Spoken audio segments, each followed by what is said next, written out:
El chico que limpiaba mis zapatos detuvo sus manos de repente. Sacó un pequeño trozo de papel y, con el dedo manchado de betún, escribió unas palabras que harían temblar mi imperio.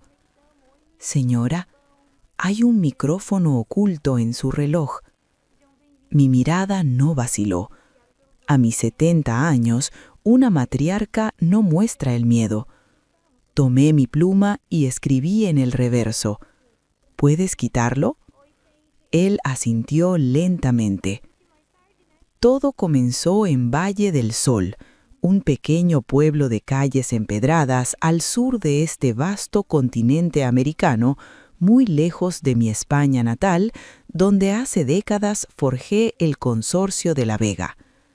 Me gustaba escapar del ruido de las juntas directivas y buscar la paz en la Plaza Mayor. Allí conocí a Mateo. Era un huérfano de apenas 16 años que vivía al amparo de la vieja iglesia. No era un limpiabotas cualquiera. Una enfermedad de la infancia le había arrebatado gran parte de la vista, pero la vida le compensó con un don extraordinario. Poseía lo que algunos llamarían un oído demoníaco, pero yo prefiero decir que escuchaba el alma del mundo. Mateo podía oír el roce de las hojas, el secado de la tinta e incluso las alteraciones más sutiles en el ritmo cardíaco de las personas.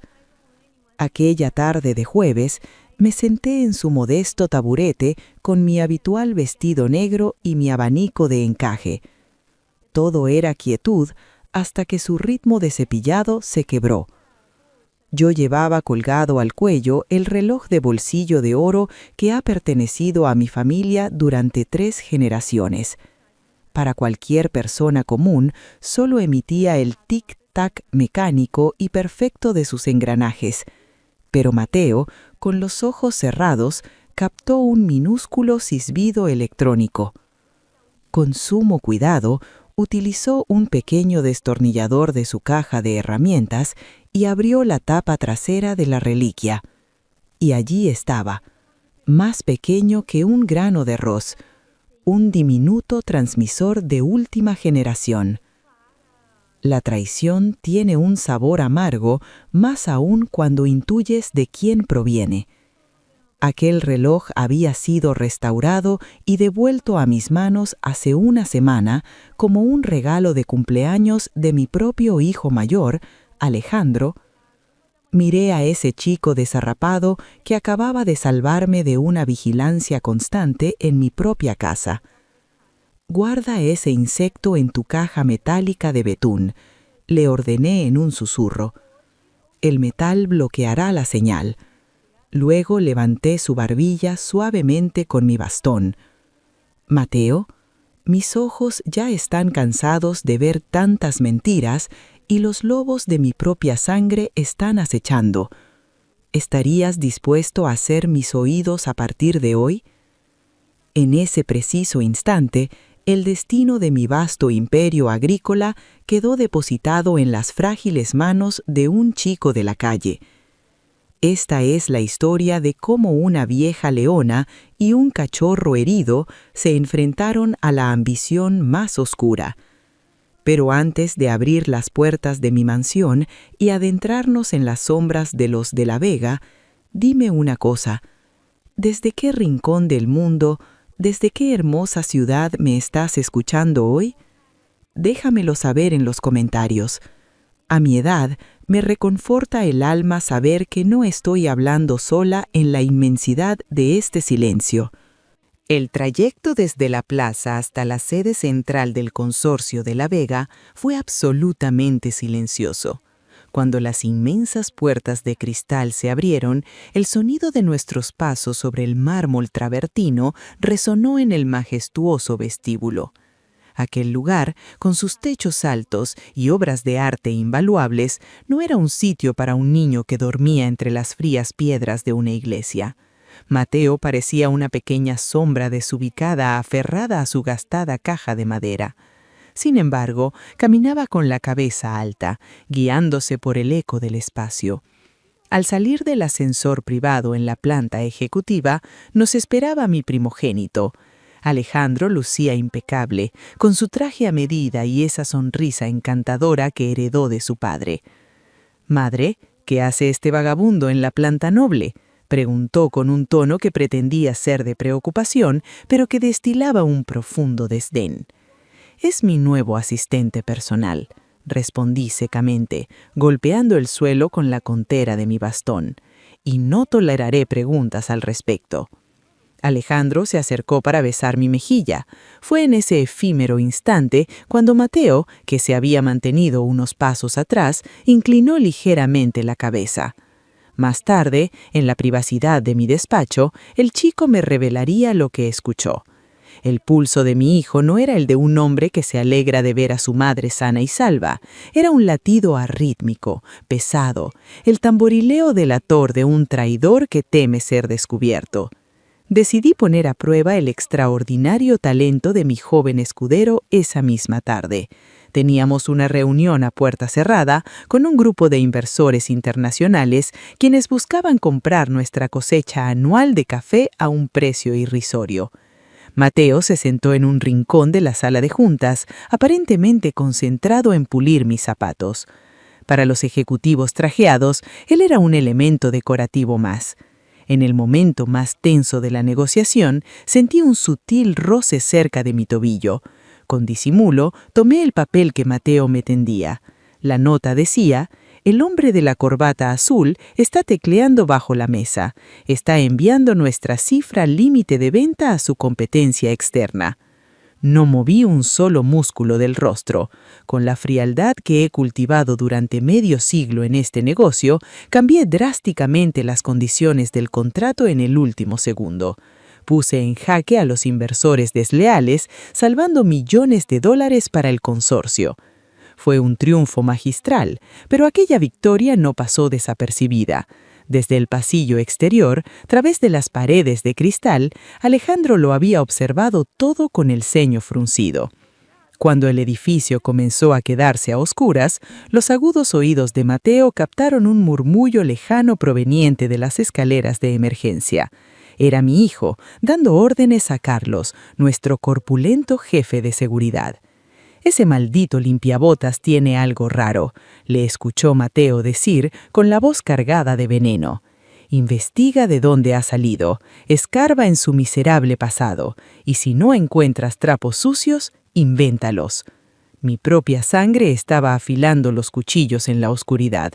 La guerra silenciosa por el trono de los de la Vega había comenzado oficialmente, y la primera víctima de su crueldad iba a ser el único niño que me estaba diciendo la verdad. La verdadera maldad no siempre lleva un arma en la mano. A veces llega vestida con trajes de diseñador y sonrisas ensayadas. 3 días después de aquella junta directiva, tuve que ausentarme de Valle del Sol para atender unos asuntos legales en la capital. Fue el único error táctico que cometí en años. Dejar a Mateo solo en el corazón de mi imperio fue como lanzar a un cordero a una fosa de lobos hambrientos.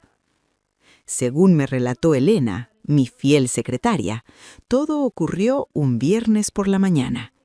Mateo fue interceptado en el pasillo principal por Carlos, el robusto jefe de seguridad, y arrastrado sin contemplaciones hacia la oficina de mi hijo. Alejandro estaba sentado detrás de un escritorio de roble, saboreando un espresso. Sin mediar palabra, arrojó sobre la mesa una serie de fotografías en blanco y negro. En las imágenes se veía claramente a Mateo entregando sobres marrones a hombres de aspecto sombrío en callejones que el chico nunca había pisado. Las sombras, los ángulos, todo estaba manipulado digitalmente con una precisión aterradora. «Espionaje industrial corporativo», pronunció Alejandro con frialdad calculada. «Vendiendo información confidencial de los de la Vega a nuestros rivales. Un delito muy grave para un don nadie». Mateo, con los ojos abiertos por el asombro y el miedo, negó con la cabeza desesperadamente. Yo no soy así. Eso es un montaje. La señora Isabela sabe que yo nunca la traicionaría. Alejandro soltó una carcajada seca, carente de cualquier empatía. Se levantó lentamente y caminó hasta quedar frente al chico. Mi madre está vieja y perdiendo la razón, pero yo no. He investigado tu miserable expediente, Mateo. Abandonado al nacer, devuelto 3 veces por familias adoptivas debido a tu problema de visión. Eres un desecho del sistema. ¿Quién crees que te va a creer en un tribunal? ¿A la palabra de un heredero millonario o a la de un limpiabotas 3 veces rechazado? Cada palabra era un clavo oxidado clavándose en el alma del muchacho. Alejandro conocía la fragilidad psicológica de un niño sin hogar y la usó sin piedad. «Te ofrezco un trato de caballero», susurró mi hijo, inclinándose sobre él. «Toma tu asquerosa caja de madera y desaparece de Valle del Sol esta misma noche. Huye lejos y no regreses jamás. Si para el amanecer sigues en este pueblo, entregaré estas fotos al fiscal y te pudrirás en una celda juvenil. La decisión es tuya». Mateo fue expulsado del edificio de cristal a empujones. Cayó de rodillas sobre la fría acera, abrazando su caja de herramientas como si fuera el único salvavidas en un océano de injusticia. En la inmensidad de aquel pueblo que lo había visto crecer, de pronto se encontró absolutamente solo. Pausa por un momento, querido oyente. Imagina que estás en los zapatos de este muchacho ciego, acusado injustamente por aquellos que tienen el poder de aplastarte como a un insecto. El miedo te paraliza. La huida parece la única salida razonable. Si fueras tú, ¿tomarías el primer tren para escapar y salvar tu libertad? ¿O te quedarías a luchar una guerra que parece perdida de antemano? Déjame tus pensamientos abajo, porque lo que Mateo decidió hacer aquella noche de tormenta cambiaría la historia de mi familia para siempre. Acompáñame, que esto aún no termina. El cielo sobre Valle del Sol pareció compadecerse del muchacho. Esa noche, una tormenta tropical desató su furia sobre los tejados de teja roja. Empapado y tiritando, Mateo corrió hacia la iglesia, el único refugio que había conocido. Pero al llegar a las pesadas puertas de roble, encontró sus pocas pertenencias arrojadas en los escalones. El anciano sacerdote lo miraba desde el interior, con los ojos anegados en lágrimas. «Lo siento mucho, hijo», susurró el hombre con la voz quebrada. «El señor Alejandro amenazó con quitar los fondos del orfanato si te dábamos asilo. Tengo 50 niños que alimentar. Dios me perdone, pero no puedes quedarte aquí». La pesada puerta se cerró. El sonido del cerrojo fue como el disparo de gracia. Mateo recogió su mochila raída y caminó sin rumbo por los callejones adoquinados, mientras la lluvia borraba sus lágrimas. La amenaza de mi hijo expiraba al amanecer. Solo tenía que caminar hacia la estación de trenes en las afueras del pueblo, desaparecer, y todo habría terminado. Pero en medio de la oscuridad, unas luces altas lo cegaron. Una camioneta negra frenó bruscamente bloqueando su camino. De ella descendió Carlos, el jefe de seguridad, acompañado por otro matón. «El jefe dijo que te fueras, muchacho», gruñó Carlos sacudiéndose el agua del abrigo. «Pero no te vas a llevar esa caja de limpiabotas. Entrégala. Sabemos que tienes algo adentro que nos pertenece». Se referían a la pequeña lata de betún donde Mateo había guardado el diminuto micrófono que saqué de mi reloj, la única prueba real de que mi hijo era el traidor. Por primera vez en su vida, el chico, que siempre había agachado la cabeza ante los golpes del destino, se aferró a su caja de madera contra su pecho. «No», gritó con voz temblorosa pero firme, «esto es mío». Un empujón brutal lanzó a Mateo contra los cubos de basura. Carlos intentó arrebatarle la correa de letra, pero el chico se enroscó en posición fetal, protegiendo la caja con su propio cuerpo, recibiendo algunas patadas sordas en las costillas. De repente, el sonido de una sirena de la patrulla local se escuchó acercándose desde la avenida principal. «Vámonos, maldita sea, nos van a ver», maldijo Carlos, abandonando al muchacho herido sobre el pavimento mojado, antes de que la camioneta se perdiera en la noche. Tumbado en el marro, con el labio partido y el cuerpo adolorido, Mateo miró hacia la gran torre de cristal del consorcio de La Vega que se alzaba a lo lejos como un faro de arrogancia. Pensó en la humillación, pensó en Alejandro que se creía el dueño del mundo.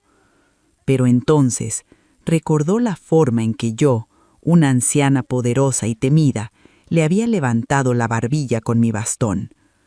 Recordó que fui la única persona en años que no lo miró con lástima ni asco. Fui la única que creyó en su talento.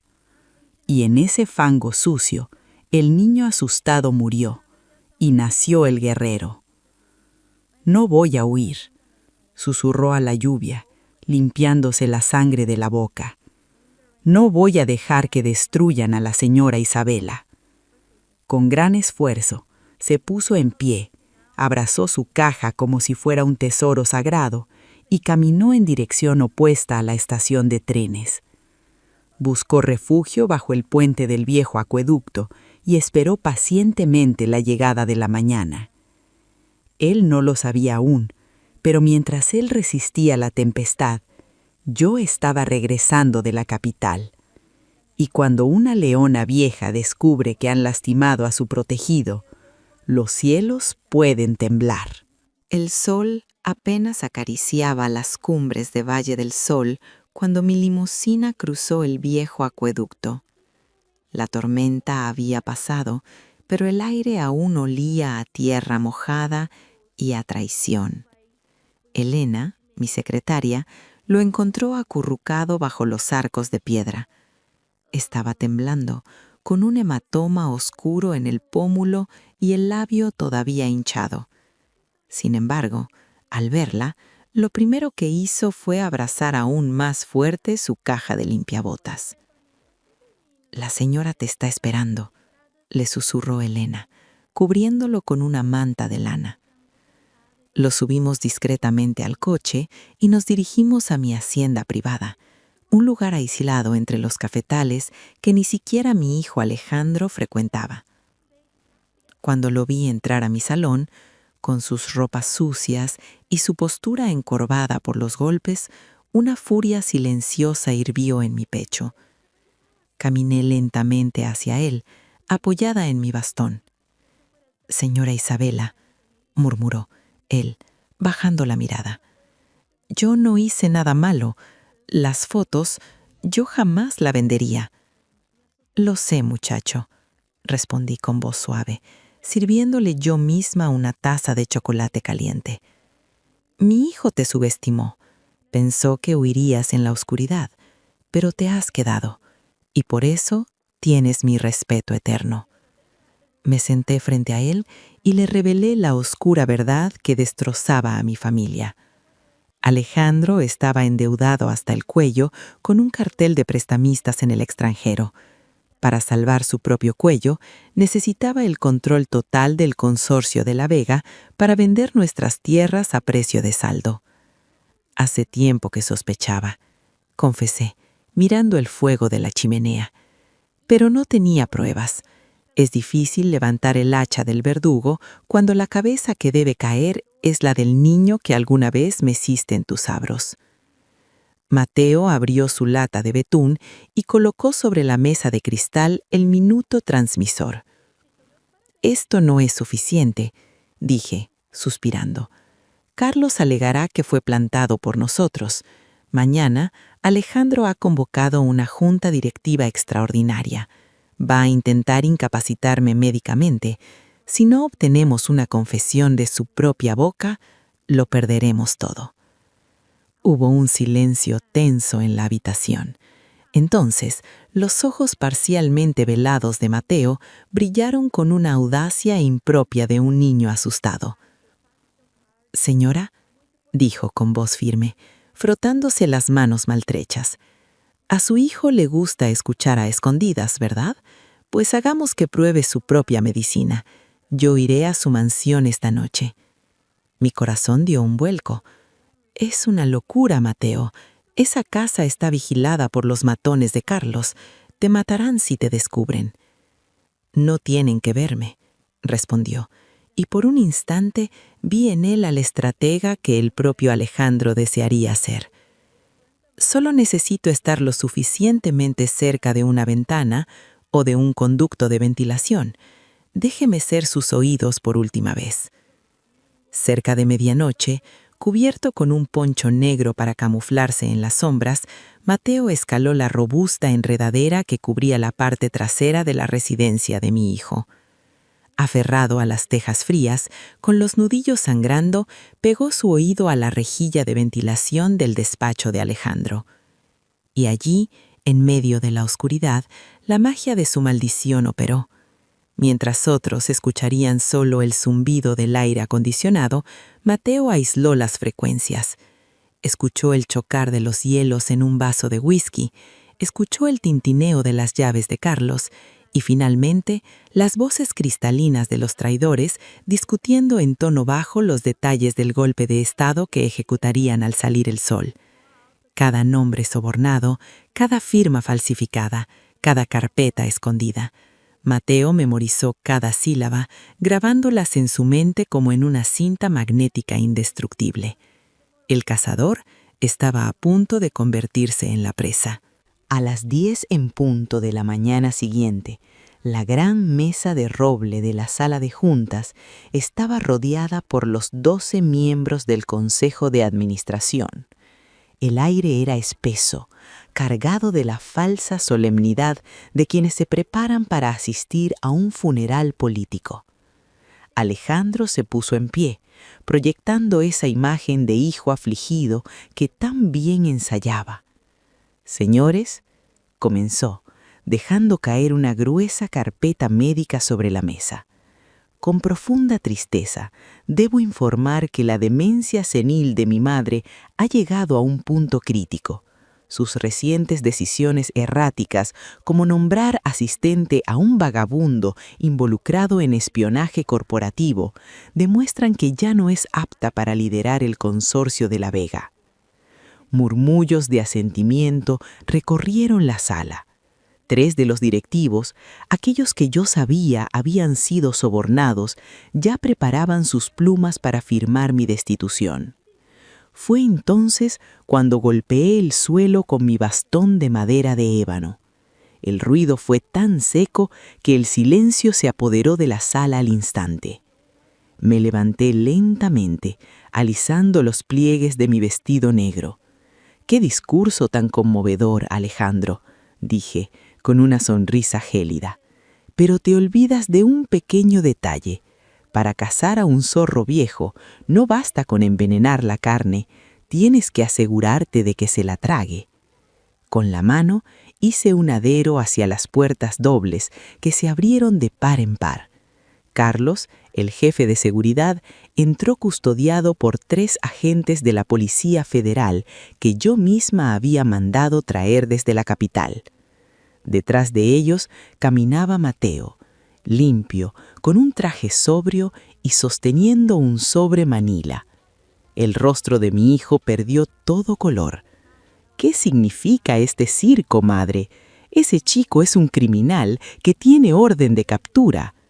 «El único criminal aquí eres tú», repliqué, arrojando el diminuto chip de escucha en el centro de la mesa. «Mateo, por favor, ilumina a estos caballeros con la conversación que escuchaste anoche a las 12:15 en el despacho privado de nuestro querido vicepresidente». El chico dio un paso hacia adelante. A pesar de sus ojos opacos, su voz resonó con una claridad abrumadora en el inmenso salón. El señor Alejandro dijo textualmente: Asegúrate de que los directivos Ramírez y Ortiz reciban su transferencia a las cuentas de las Islas Caimán antes de que levanten la mano. Y también dijo, el archivo original de las fotos falsas del limpiabotas está en mi caja fuerte personal. Código 4729. Destrúyelo en cuanto mi madre sea enviada al asilo. El pánico estalló en la sala. Los directivos mencionados palidecieron como fantasmas. Alejandro se abalanzó sobre la mesa con los ojos desorbitados. «Miente, ese muchacho es un mentiroso, no hay pruebas de nada de eso». «De hecho, señor», intervino el inspector de la policía, dando un paso hacia adelante. Con los datos proporcionados por el joven, un juez firmó una orden de registro de madrugada. Hemos abierto su caja fuerte y confiscado los archivos de montaje fotográfico, así como los comprobantes bancarios de los sobornos a la junta directiva. Está usted bajo arresto. Alejandro se desplomó en su silla, completamente derrotado. Mientras le ponían las esposas, Mateo se acercó lentamente a él. «Su corazón, señor Alejandro», murmuró el chico con serena inocencia. Aquel día en su oficina latía con arrogancia, pero hoy late exactamente como el de un cobarde que sabe que lo ha perdido todo. Ese mismo día, la purga en el consorcio de La Vega fue implacable. Alejandro y sus cómplices enfrentaron a la justicia y mi trono se mantuvo firme. Cuando el polvo se asentó, llamé a Mateo a mi despacho. Miró por el ventanal hacia el horizonte de Valle del Sol, aún sosteniendo su humilde caja de madera. «¿A dónde irás ahora, muchacho?», le pregunté. Él sonrió tímidamente. «No lo sé, señora. Supongo que volveré a la plaza. La gente sigue ensuciando sus zapatos». «Tonterías», le respondí, apoyando mi mano en su hombro. «Tienes talento para la observación, una lealtad inquebrantable y, sobre todo, coraje. A partir de hoy, tu educación correrá por mi cuenta. No limpiarás más zapatos, Mateo. Te prepararé para que algún día seas tú quien dirija esta empresa con la honradez que mi propia sangre no tuvo». Así concluye la historia de cómo las orejas de un huérfano derrotaron la codicia de un imperio. Amigos míos, a lo largo de la vida, muchos intentarán menospreciarte por tus orígenes o por tus defectos.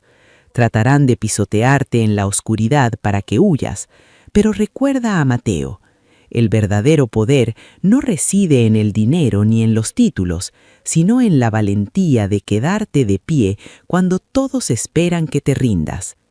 Si esta historia ha encendido una chispa de fuerza en tu interior, te invito a suscribirte al canal y dejar un me gusta.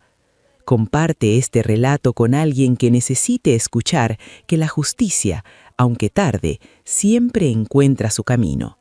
Soy doña Isabela y desde Valle del Sol os deseo paz y fortaleza. Hasta la próxima historia. Gracias por acompañarnos hasta el final. Si este relato ha resonado contigo, te invitamos a darle un me gusta, compartir tus reflexiones en los comentarios y suscribirte a nuestro canal, Ecos del Silencio. Queremos informarte con total transparencia.